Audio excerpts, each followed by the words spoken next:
Imagine with False Heads here in Liverpool Sound City, they've just come off the stage, the Baltic Market stage. How did it go for you guys? It looked very sweaty up there. Yeah, man. It was very sweaty, but it was fucking great, wasn't it? Yeah. Really good fun. It was like, it's our first festival this season, not first festival, our first festival this season. Yeah. Fucking great start. Yeah. Can't really ask for more, to be honest. But thanks to Pirate as well, they've always been good to us, and Absolutely. great stage, great sounds. Fucking good start to this festival season. Definitely. Yeah, it's always a bit weird when it's the middle of the afternoon. Yeah. And everyone's sort of sat down, everyone's still sober. Yeah, But, yeah. no, it was great, yeah, really good fun. Definitely. Great way to start the festival season. Yeah, it's like, I think we were saying a bit before, before the interview, was like, festival season, that's what it's all about. It's sort of like, it's always, unless you're fucking Oasis or Liam Gallagher, Queen of the Stone, it's like, it's all about winning people over. It is, and like, you get put on at 3:30, and you just got to nail it, because otherwise people are like, I'm not drunk enough. Yeah. So if they're shit, they're shit. Yeah, I'm not going to enjoy this, so no. I'll go and get a burger, Who's There's plenty of places in there. Yeah, there is. So I think that pressure's good. I think, like, it's great doing your own shows. Like, we've basically just come off a tour, ended in March, and when you're doing your own shows, it's great because you can kind of afford to be a bit shit, or you can have some nights that are a bit shit. Yeah. Well, you can't really, but you know what I mean. And then festivals, like, you can't. You have to nail it. Yeah. Otherwise, one shot. Exactly. Yeah. No, it's been a great start. I really enjoyed it. I mean, the atmosphere here, in comparison to last year, is fantastic. Absolutely fantastic. I think they've really nailed it this year. And like, I've not actually been to this part of Liverpool before. I don't really know how, but it's excellent. It's excellent. The vibe's great. Obviously, the sun's out. Can't really ask for much more, to be honest, for the first day. Absolutely, and it makes everyone really happy as well, which I think is always good. They're in high spirits and getting the drink down, which is good. Getting the pan on. Yeah, exactly. But the Or- first or time the red on for or the me, red on, so, yeah. It yeah. depends if you burn it in the sun cream. Either way. But the first time I heard about you guys was actually you played in Cardiff, and everyone was talking about your set with Strange Bones, and they were like, "Oh my God, False Heads was amazing!" And I was like, "Who's False Heads?" And as soon as I went on, I was like, why have I just missed this band? I was so good. I was like, I would have chatted to you in Cardiff and gone to your gig and everything. Oh so, man, they're doing great. But yeah. Cardiff was a really good. I think we'd done like, that was quite late on in the first bit of the tour, or was it earlier? That was the end of the first leg, I think, and then you got ill after. Oh yeah, I got pneumonia. Oh no way. Well, it was like mild pneumonia. He had the flu, I got the flu, and then it went to my lungs. Oh jeez. And I was like coughing up blood. We had to pull out of a few dates. Well, it was like 2 dates. It wasn't the end of the world, but it was a bit gutting. But Cardiff I remember Cardiff being a really fucking good gig. Like it was fucking Rand. Really enjoyable show. Really enjoyable show. It was and, Giddy Hugh, wasn't it? It's quite like a nice intimate venue. Exactly, yeah, and like the sound was good in there. The sound man was very gracious as well, and like I think it got to a crucial point where the way our live show goes, it's almost good that when shit goes wrong, or like you're knackered, or your throat is so dry that you can't sing. Yeah. It makes you push that a little bit more. Yeah. And at that point in the tour, I mean, I was really ill. I could barely speak. Oh God. And like, thankfully, Bobby gave us some like ginger and a vocal zone, and we were like, And the thing is about touring with Strange Bones, like, every night was fucking great fun. And also, the crowd's going to be up for it, because they're waiting for, So it was a great combination, I think, us and Strange Bones doing that tour. Definitely. And it was fucking great fun. That tour was great. It's massive. And then we kind of split off, and they did a few dates on their own, and then we finished at Dingwalls, and we packed that out, and that was the best date on the tour. It's a great venue as well, Dingwalls. It was fucking amazing. Like, to headline that, and like, it was a pretty special moment for us. But we like built up for it because it was quite a long tour, and then I got ill, and we were a bit like, oh man, it's a bit down, and then we did Dingwalls. Bring it right back up at the end. That's the way to do it. But Retina is an absolute blooming tune. Like, I think I play it like so many times. Your like listens have gone up. It's me. It's genuinely me, just on my own. Like, it's such a blooming tune, and it's like it seems to have gone down really, really well. Yeah, like Retina's like one of them ones where. Basically, the story behind that was how that campaign kind of come about. It was all a bit mismatched, like blatant name drop here. Yeah. But so like me and Iggy Pop like email. Yeah. Right? And I sent him the track, and it was like it'd just been mastered. We had no idea who was going to do the PR for it or anything like that. Yeah. And I was like, oh, like Iggy, what do you think? Because obviously he supported us and he's played our stuff. Yeah. He just emailed back. He was like, yeah, this is good. And I was like, oh, it's not got a release date or anything yet. Then he just played it on his show, and Radio 6 emailed our old radio plugger and was like, oh, Iggy Pop's going to play the new tune. So we were like, all right, then we better get a tour and start a campaign for the song, and that's it. So we had to just sort of like put it together, got the PR people in, and that's kind of how it went. But it was like, yeah, it's gone down pretty well. But again, Iggy Pop. What a name to get behind you, though. Absolutely. Incredible. Yeah, no, exactly. That's the thing. At the time, I was like, oh, for fuck's sake. And I was like, how can I say for fuck's sake about Iggy Pop just deciding to play our tunes? Yeah. Oh, don't worry. We'll move stuff around. Yeah. So we'll sort it out, Iggy. You play it and we'll deal with it. Do you know what I mean? When you want, we'll work around that. Yeah. But it's absolutely mental. I mean, would you ever like consider like? Of course, you probably would, but consider working with Iggy Pop. That would be mental. I mean, like, the thing is, like, obviously, it's weird, and I send another shout out to Danny Fields, who used to manage Iggy, who has done so much for our career. Yeah. It's kind of where the Iggy Pop thing come from. He sent our stuff to Iggy because he used to manage him, and brilliant. Yeah. Went from there, and then we started emailing Iggy, but his team is so big that it is quite difficult to collaborate. But I mean, we floated the ideas. I wouldn't rule it out. I mean, it could happen. I mean, Pins did it, didn't they? Pins did a track with Iggy. It'll probably start with like support tour maybe, or something like that, or getting like playing with him a bit. I mean, he's doing like that. There's that Finsbury Park show that would just like it would be a dream to get on. I mean, what is it? We've been pushed to get on. Doing like Iggy and Queens of Stone Age, and like massive. I mean, we're massive fans of Queens of Stone Age. I am especially. Yeah.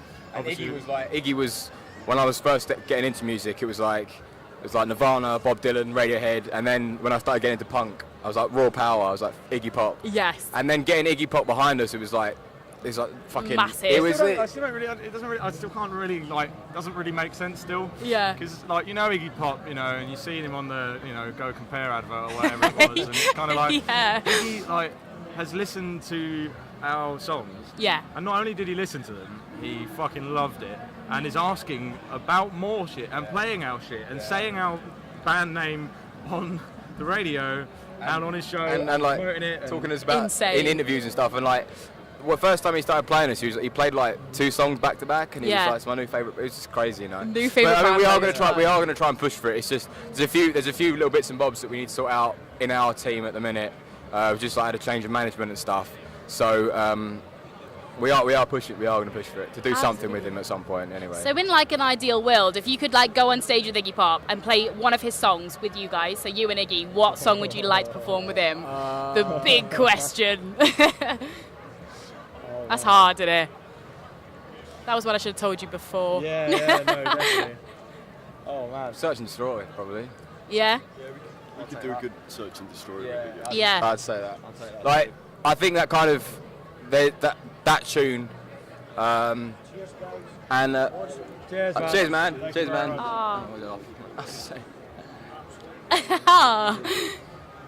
Lovely to meet you, man. Thanks a lot. Lovely to meet you. Nice to meet you. I play tambourine. Just give it a try. Yeah. Like a lot of the punkier elements come from Raw Power. Like, yeah. And I think to be fair, any track off Raw Power. Really. Yeah. I think I'd love to do that. Like that. Just do an album playthrough. Yeah. But- that's it. Just But for all of you. For Raw Power, like what was when I listened to that album. Like, I'm not gonna lie. The first thing I listened to was like the best of Iggy Pop. Like, Yeah, some shit, yeah, thing yeah, like that, yeah. as you do when you're like 15. Of course. And then I sat down and listened to Raw Power, and I was like, I can't believe this fucking came out when it came out, because Yeah. like it's so beyond its like before its time. The guy's—he's just a fucking legend, Yeah. And he's one of the last legends. Yeah. So, Just be absolutely amazing. You It'd could be be Iggy amazing. Heads if you all went on. Yeah, That'd be like, Iggy a Heads, bit of that'd a be super great. group Or there. False Pops. Yeah, False Pops. I like that. Sounds like a lollipop. That's great. you Sounds go. like an ice cream, isn't it? False Get Pops. merchandise. Yeah. Perfect for festivals. But I really like your lyrics. Like, they've got a really like poetic feel to them. Like, I love tracks like Slew and Weigh-In, and Gutter Press as an EP. I think it's wicked, and it's got a really interesting like story behind it as well. Thank you. It's like the way you write as well. How does it kind of come about, like your writing process? Lyrically. Yeah.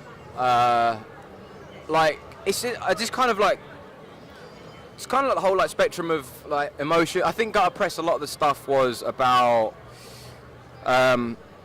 hitting your 20s, being a bit lost, feeling a bit disillusioned, kind of how black and white kind of people make the political spectrum now. Yeah. The social media age, people put an essay on Facebook and think they've like done their bit and tap themselves on the back, and Yeah.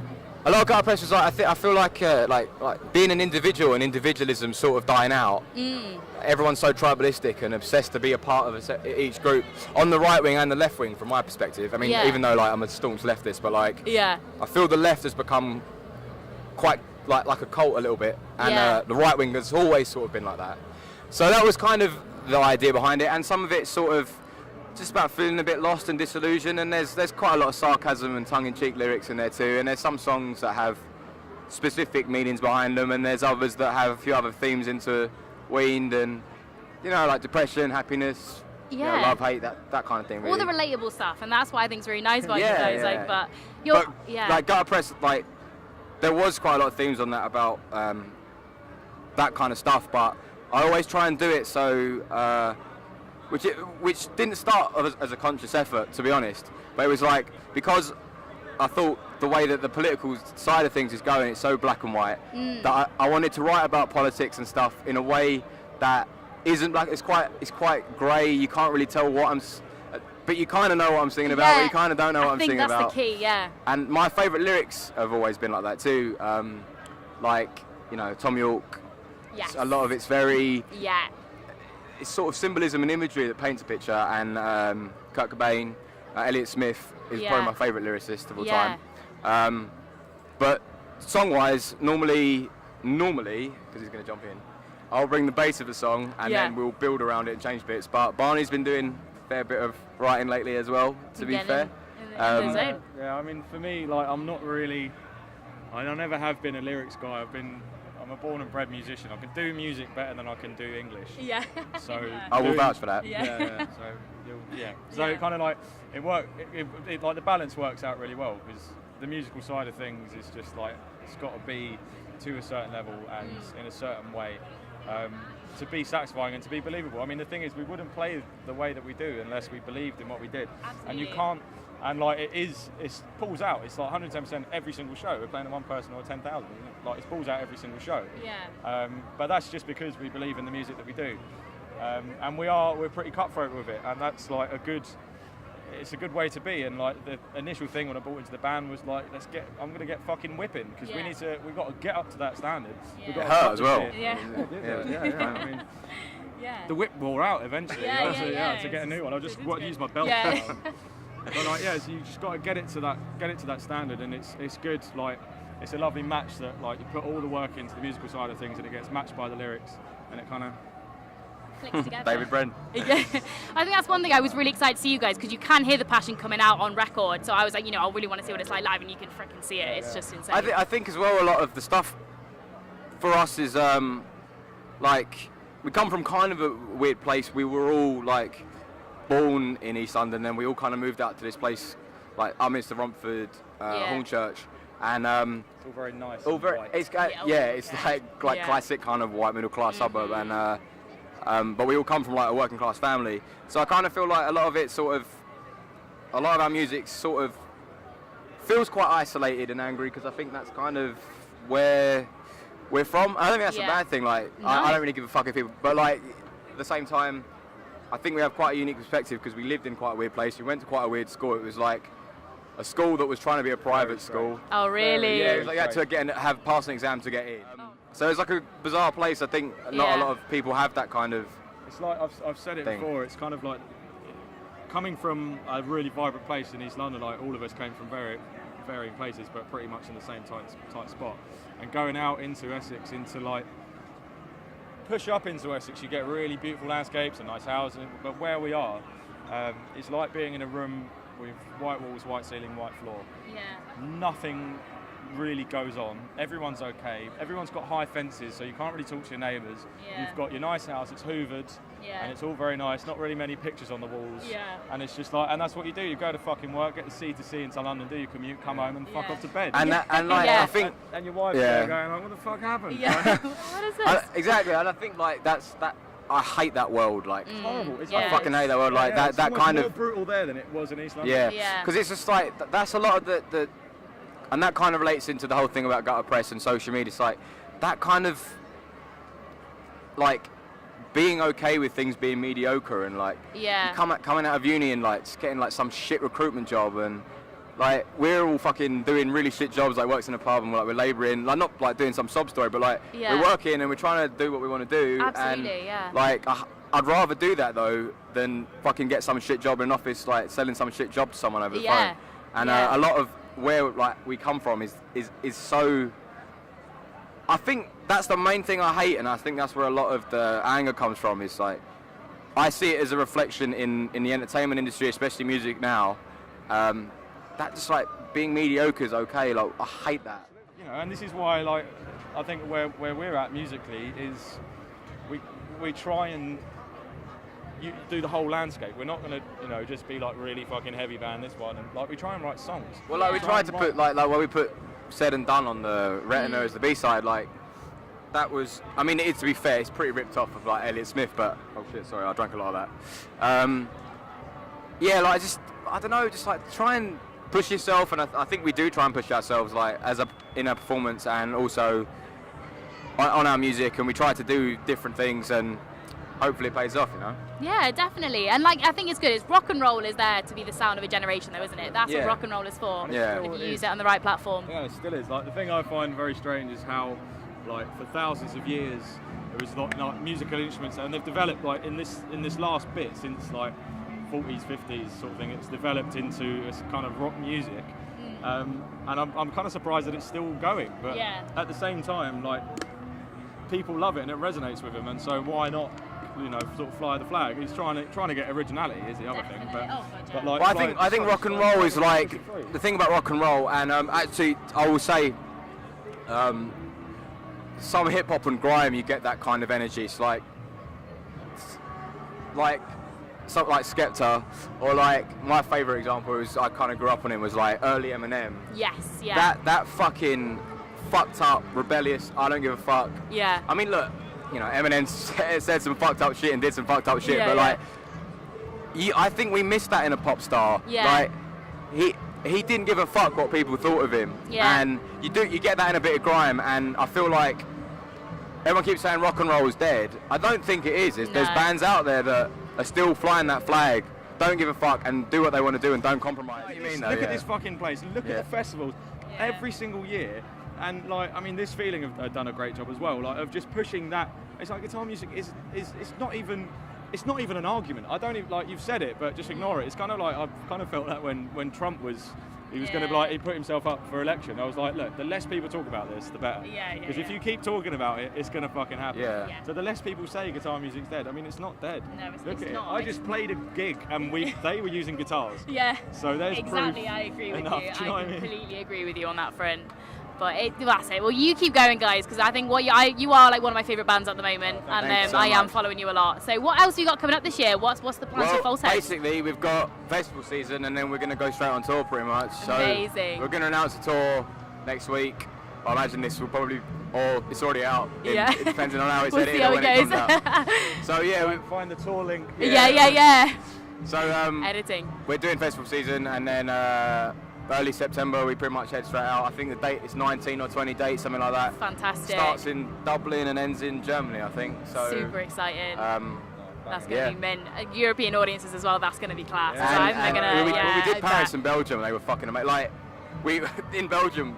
We did an instrumental encore. We had this song that we jammed on. We were like, they wouldn't let us get off stage.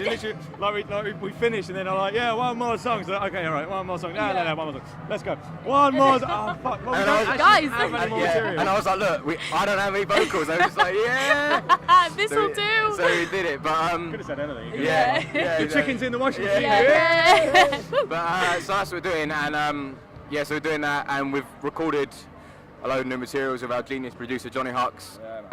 Materials? Did I say materials? Material. Yeah. So we're working out what we're going to put as an EP, and we're gonna have a new single and an EP. Fantastic. soon. All to watch for. So and they're brand new.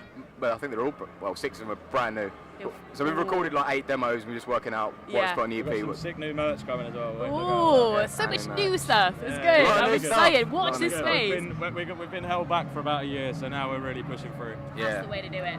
We had some proper cunts as managers and shit. Maybe you need to make some tank tops for this kind of weather, though. Maybe you should like take a bit of tank tops. yeah. On stage, we should make There you go. False head tank top. Anyone want to endorse a tank top? Hello. These guys are there for it. Well, guys, thank you so much for chatting to me today. Thank you so and much. I have been doing a little bit of a quick fire with the bands I've been chatting to. It's all based on Liverpool bands, so you can already guess the bands I'm going to give you. So this depends. The quick fire will depend on the band that you choose. Okay. So you got the Beatles, the Lars, or Echo and the Bunnymen. The Beatles. The Beatles, Oh, yeah. Echo and the Bunnymen. Oh. No, the Beatles. You go Beatles. Beatles with Lars a very close second. Yeah. Oh. The Beatles. Beatles. And Echo the Bunnymen second, then the And Lars. second, okay. Just we'll go with Beatles. Yeah, okay. go Beatles. So if you could have a cup of tea with John or Paul, who would you have a cup of tea with? John Lennon. Paul's my favourite Beatle. Is he? I'd say Paul. I think John's a bit of a cunt. Not a fan. Not a fan. He did a lot of fucked up shit. Yeah, but yeah. He's my favourite songwriter out of the two of them, but I'd rather have a chat with. I don't know actually. I don't. But then- Paul's a bit of a prick as well. But the fact that the fact that John's done and said a lot of fucked up shit, it'd be make the conversation more interesting, probably. I suppose. To be fair. Well, but then Paul would be. there. She's gonna be like, have you got any soy milk? Fuck off. Sorry. Yeah, but she. Well, yeah. Ringo, shame We Ringo's can not just there. completely change it all up. Let's go with Ringo. Yeah. Which song describes your life? Long and Winding Road or Twist and Shout? Twist and shout. Twist and Shout. Long and winding shout. I'll go twist. Yeah, Twist twist and and Shout. shout. Yeah. Would you rather? Their vocals on that is fucking great. It's such a tune, isn't it? Yeah, it's it's amazing. fucking Proper brilliant. 60s vibes, isn't it? Would you rather cover Come Together or Don't Let Me Down? Come together. Come Together is a tune, isn't it? Yeah. Absolute tune. But come together. We could like. We wouldn't be able to Riff do that it, up. I think. Yeah, but we riff quite a lot. If we did Don't Let Me Down, we could really smooth it out. We don't really do much. Yeah. Thinking about I'd this say come musically. together. We could. Yeah. Okay. Something along those lines. It would go like. What Beatles song, solo or the Beatles, would you wish that you'd written? Across the Yeah, straight in. across the universe. I'm looking through you.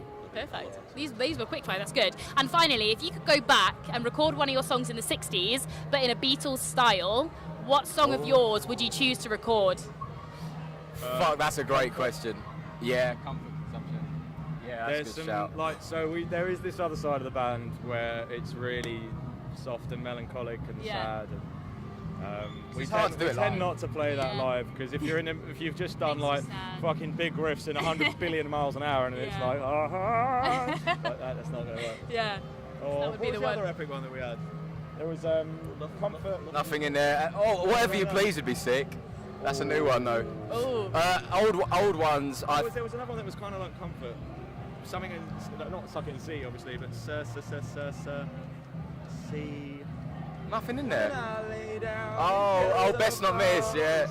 All eyes. There Oh we yeah. go. All You eyes. got Oh, one. we dropped that as well. Yeah. To be fair, that'd be good. Do you know what though? I'd like to take like something well heavy and see what we could do with it. Like, imagine 60s Retina as up. like a. We could do like a kind of psychedelic Sgt. Peppersy. Something Yeah. with like. So I'd probably say Retina.